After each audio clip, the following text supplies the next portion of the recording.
He's here in Mountain View, and he's brought a prototype, or kind of a, you know, it looks like it's beyond a prototype. No, this is actually a full functioning unit. This is actually one of the units that we were showing at Interbike. Okay, okay. And it's freewheeling, and so it feels like you're pulling a piece of luggage through the airport. Yeah, and that's also, you know, if you want to pedal your bicycle or whatever, it's not going to slow you down. There's no like zzz or anything like that. No, absolutely, it freewheels.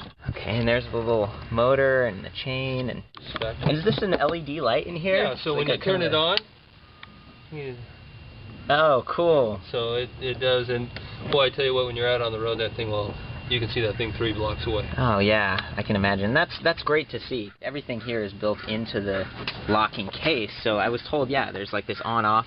This is, okay, so that's like a USB outlet, so you can charge your iPhone or something? You can actually charge your phone. If we do have firmware updates to the unit, we can just send that to the customer. We can even do that over the internet, and they can actually download it into their unit and bring it up to speed. Man, that is cool. Pops right off. Oh, cool. And so with it being able to pop right off like that, we have the option of putting other types of lids on it. We're right now in the design and prototyping phase of a cargo lid. Yeah, I was told about that, yes. Yeah, so it'll add quite a bit more capacity to it for those people who are wanting to go to the grocery store or commute and want to take a couple bags with them. Yeah. Case. We also will have a version that will have a black frame, and so if you do get a different color top, it will all match, and you can kind of blend it right into your bike. So tell me, you know, Ken, are we going to have a spoiler lid at any point? Is that in the plans? One of the things we will have, and I noticed that on your bike you've got fenders. Mm-hmm. We will have an option for fenders when we introduce it. Security is a big issue for us. Yeah. So on the arm we have a loop for... that's the loop right there. Okay. Right there, and that's where you can lock it to your bike. And that's sweet, because you don't have to have like a huge cable. That's right. That's necessarily going all the way back. And then on here to lock your goods, as well as to protect the battery and those other types of things, both from the elements and from people who might want to get in, is we've got this just a regular... These kind of stand it up or something? Yeah, that's exactly right. So when you disconnect it from your bike, one of the things we like is you can... For storage in your garage, that is sweet. Storage in your garage, minimize the space so people aren't tripping over it. This is a industry standard hitch. It's we went out and we said, do we need to design our own, or do we want to look to see what's best in class? And we decided this hitch, made by Raleigh, is best in class. And so with a hitch plate, you just take out your skewer off your rear hub and stick that in. And literally, once the bike is connected, it is a matter of just a few seconds to unhitch. We just have a Velcro quick release. Velcro, got it. And then it's simple to unplug it. Okay. Wow. There you are. Nice. And then you can just plug that in with a standard. And how much does this weigh? I mean, you're a big guy. This is 19 pounds. Okay. And the whole unit is 40 pounds. And the weight is really pretty important because it applies pressure to the axle so that the wheels, especially with a trailer, that you want a little bit of weight back there so that it is able to grip. This unit, you can buy an extra one of these seal lead acid batteries for $80 retail. Oh, cool. They'll last between, depending on if you're doing hills or flats. If you're a big person, a medium-sized person, you can go 10 to 12 miles on a charge without pedaling. Of course, if you pedal, you can go a lot further. We do have an option for a lithium battery. It will plug right into the same controller and operate, and you'll be able to get between 25 and 30 miles with the lithium. The product is going to MSRP for $549, but we do have extra throttles, plates, batteries, fenders, the cargo top. Those are all accessories that you can buy to trick out your ride. Trick it out, yeah. Hey, I'm a fan. This throttle was designed to be incredibly flexible. So you can set this throttle up underneath to be a thumb throttle. Cool. You can turn it around and go the other way and make it a finger throttle. Okay. You can put it down on a drop bar. You can put it up on an extender. You can put it on the right side, or you can put it on the left side. If you push it a little bit, it'll go a little bit. If you push it a lot, it'll go a lot. You have to push it for it to go. It's interesting you say that, the safety issue. There's a lot of inertia. That's 40 pounds pushing your bike. Now, you know, to be fair, this is rated at like 65, 70 pounds. So it's not like, you know, and you're carrying your kids around in a burly trailer. They weigh, you know, it depends on how many kids you got back there. So I'm putting on the adapter piece right here, and it's pretty simple. You just pull out your, you know, quick release axle. I'm putting on an extra washer here. Back through like this. and that's pretty much it. I mean, it's done. It's connected right now. Yeah, so it just marries up really sweet. Just a quick release pin. Then we have a safety strap that we run through. I'm going to mount it here, and then it's going to be a finger. Is that going to be okay? Yeah, that's fine. Okay. I mean, we can set it up any way you want. Yeah, let's give that a try. I mean, the other way is we can set it up as a thumb throttle underneath, whichever you would prefer.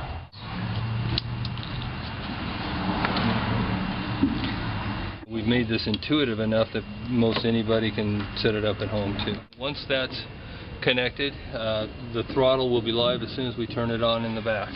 We'll power up here. Okay, we're all connected, we're ready to go. Let's do just a little test. Lights on in the back, safety wise. Yep, okay, cool. And so that's like...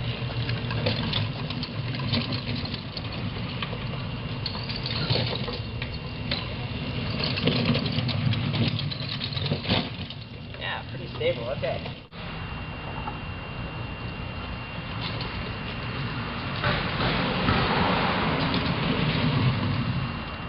Do my brakes still work?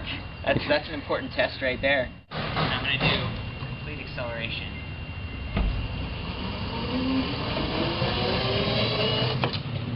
Wow. That's pretty great because it's not jackknifing. There's no, I mean, it pushes me completely straight.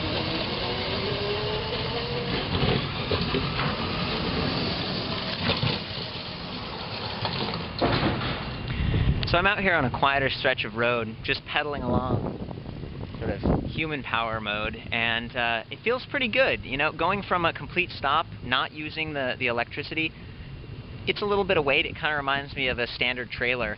But the cool thing is, once you've got it up to speed, it gives you a little bit more inertia, and it keeps you going. So it's really, it doesn't change the ride all that much, you know, and you can angle, you can kind of lean your turns, and it responds really well. I'm going to kind of show you how it looks back there.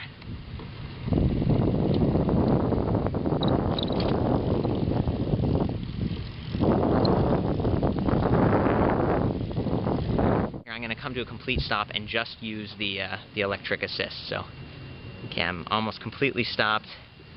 Here we go.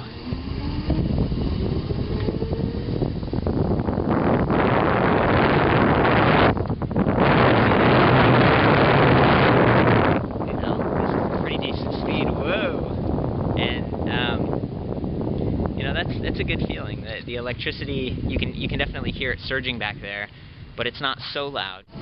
Yeah, just non-stop right now. It's pretty amazing. Hey guys, how's it going? Just testing out this like electric bike thing, this trailer. Check it out. That's kind of cool. You can tell people are interested in this kind of product. Okay, I'm going up on the sidewalk. Followed me just fine. Passing all these cars. Whoa. The cool thing about the two-wheel design I've noticed is that even when I'm going fast and turning, you know, any trailer is going to do a little bit of crack the whip, but the two wheels really keep it stable. There we go. Pretty awesome product. I'm a big fan. The Ridekick is sweet.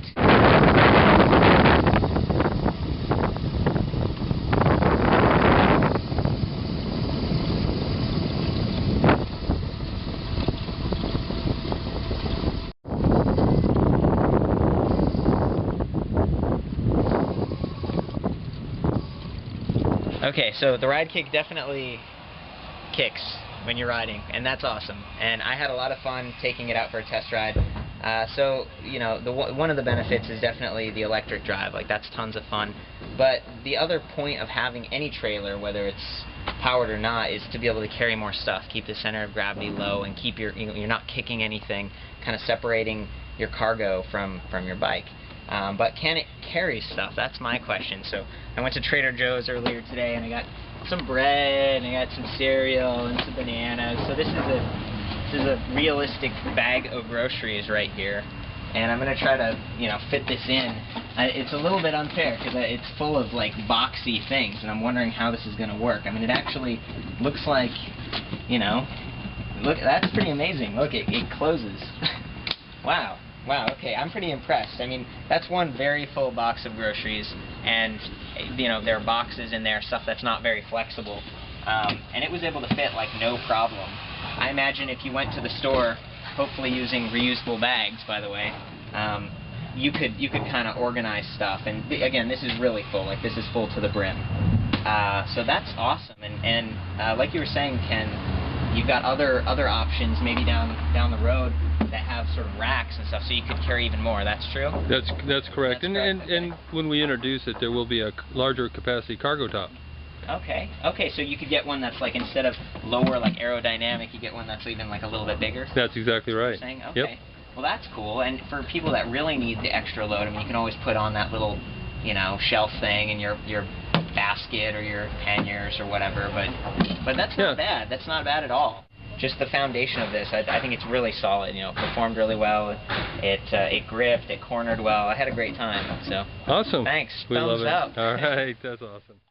For the full written review and more articles on the Ridekick, check out ElectricBikeReview.com. Thanks.